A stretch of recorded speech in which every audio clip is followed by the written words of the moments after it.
Hello, and first, let me say that I hope you're all well and your families are well wherever you may be. I'm sorry these lectures have got to be given in this way, but hopefully they will at least be comprehensible. What I've done is to divide them up into sessions of about 10 to 15 minutes each one asking a particular question and hopefully in more manageable bite-sized pieces. The first question we're going to look at is the question of whether biology and culture are independent. Now, in his part of the series, Dr. Kramer will have talked about cultural evolution very much as a separate process, and the way in which cultural evolution may be similar to or different from, but is its own realm of selection and change. But I want to ask a slightly different question: is how does that culture fit in with the rest of biology? Now, this obviously is a brain, but in particular what's highlighted here is the pineal gland. Now, you may wonder why the pineal gland, but this plays an important role in some of the issues underlying our attempts to understand culture and evolution. The pineal gland was used by René Descartes, known of course for his saying, "I think, therefore I am," because he was the first person to really claim that there was a separation between the mind, the soul in his terms, and the body. And he thought that the pineal gland in the brain was the point at which these two were connected. When he died, they became disconnected. And this really set into train a very strong theme throughout the Enlightenment and post-Enlightenment period, the idea that there is a separation between what is the brain, what is the behavior, and the mind that underlies it. And this is now known as dualism. It is really part of the basis of the separation of biology and from culture and behavior. Where Descartes talked about the soul, we would probably think in terms of cognition and the mind as being separate, and the culture is the set of behaviors and thoughts which allow us to be detached from that. And this gives rise to much of thinking in the social sciences that culture, or observations about culture, must be explained by cultural processes. And of course, that dualism gives rise to the classic dichotomies that we're familiar with in various courses.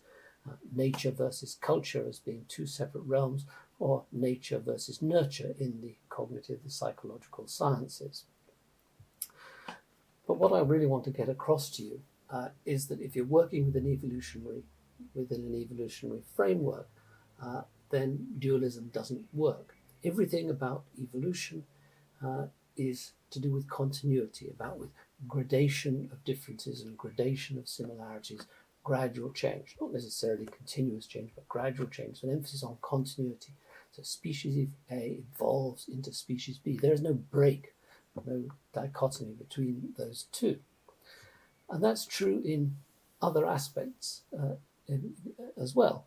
We could argue that it's the evolutionary gaps that give rise to a dualistic perspective, that other animals don't have minds, they don't have consciousness, they don't have culture, and therefore it's that separation, the gap between chimpanzee behavior and King's College Chapel on the other hand.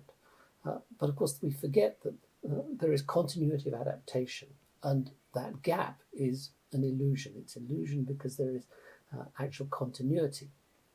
So when we look at it today, we see chimps at one extreme and we see humans at another. But in practice, of course, as you remember from other parts of the course, that gap is filled by a whole range of now extinct species, extinct hominins. And they would have filled out that gap so that there's no simple dichotomy between things with a mind or with culture and things without a mind and without culture. These are really quite linked, continuous patterns. And that continuity is not just about time, and it's not just about the gap between different taxa, it's also about the way we think in biology. Biology is a system with multiple levels. We can go right down to the lowest level. We have genes, and individuals are made up of genes. Those individuals live in groups, usually kin groups in most social species and those communities. exist in social groups, in populations, and so on, all the way up to the ecosystem and the biome, so that we can think of this continuity right the way across the biological system, which again prevents us from thinking simply in terms of gaps or dichotomies between things. And we have to think, when we come to culture and evolution, where does that fit in to this multiple layering?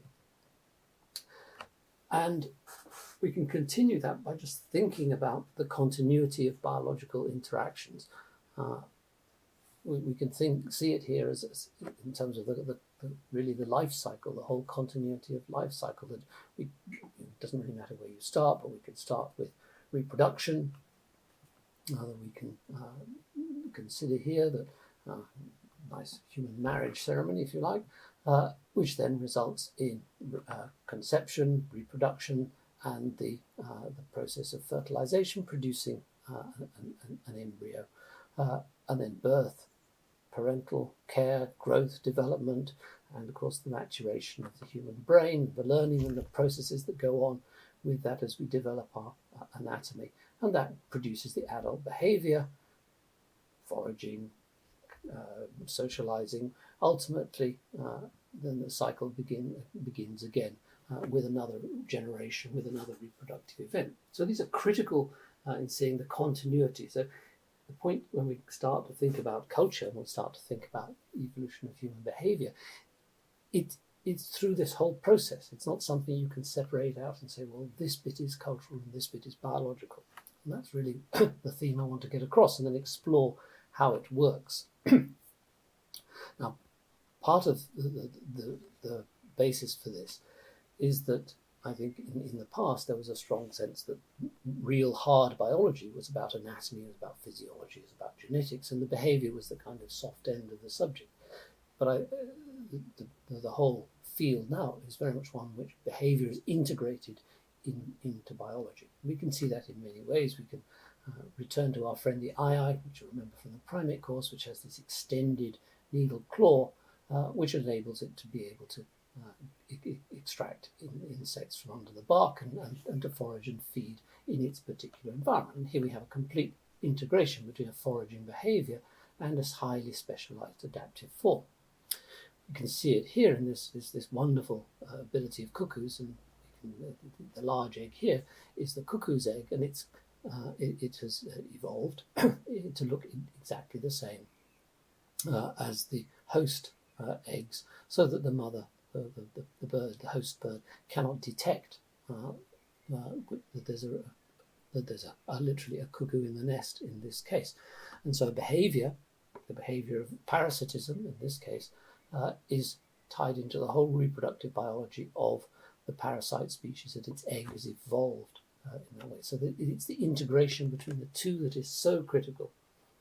And we know this in terms of simple behaviors, even clearer when we think about what Richard Dawkins called the extended phenotype. That is the patterns of behavior that go beyond the body, that are exosomatic. And the classic example, which I'm sure we've talked about before, is the way beavers construct dams. To do this, not only do they have to have a particular set of extremely robust and powerful teeth, but they also have a set of behavior. And the whole is one. And here's a complex behavior, in a sense, producing nests, producing technologies, is part of their behavior. And so behavior, and we will come on to culture later as to how behavior and culture link together, behavior is a critical part of all evolution. And that's something that's now become mainstream, and we think about the social brain hypothesis of Robin Dunbar, that our brain, highly central part of our biology, is actually shaped by social selective pressures rather than environmental ones.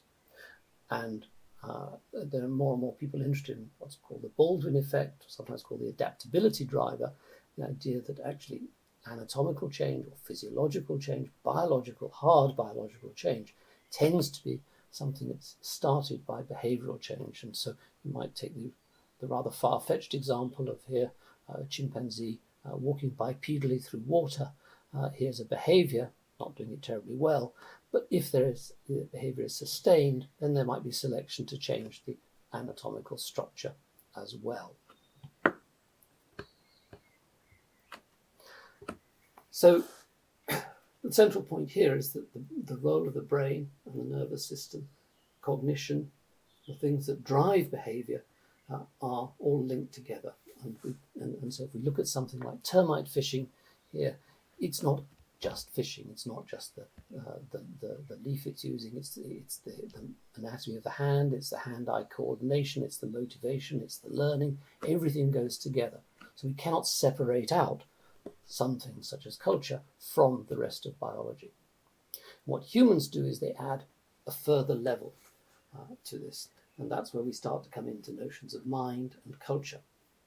Because our behaviors are so much more complex, we can look at termite fishing and break it down into a series of things, but you can take any human activity, and picked here on a church service, and you think, well, how many components go into that? So the level of complexity is enormous, and that's what drives one to think, well, that's well beyond biological systems. But of course, it's not. It poses further problems that when we want to look at them, because there is the diversity of behavior, and there's also the issue of within and between population behavior. We know that behavior is very plastic, so it can change over time. It can change from individual to individual and society to society. But I think once you start to move away from dualism, you see these are matters of degree rather than kind.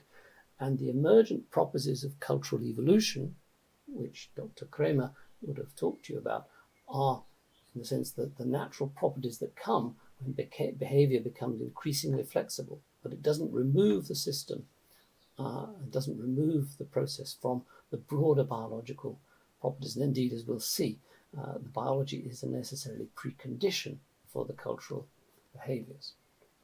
And so I'm going to introduce you here to basically the simple model of integrative biology that we'll be looking at in these units. And it's very simple. We just take the view that there is a fundamental biology, and that biology produces many things, but it produces a brain, and that brain has a whole series of cognitive processes which allow behavior to action, the motivations, the coordinations, the whole thing that goes into producing behavior and action.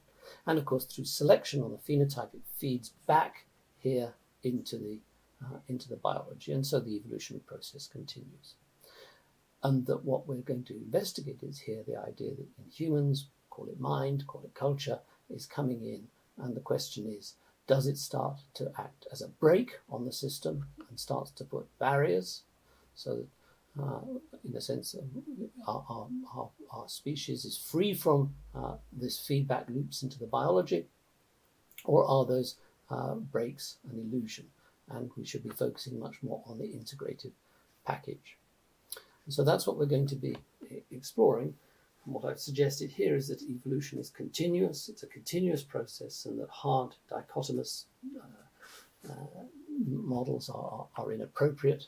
That biological systems exist in multiple levels, they interact in all sorts of ways within themselves and between themselves, and behavior is part of it.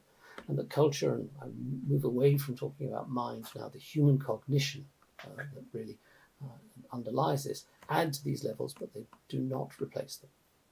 So what I want to do now is to ask the next question, which is how do we start to compare cultural variation, and things that arise out of that propensity to produce behavioral variety, how does it compare with the other forms of evolutionary and biological diversity?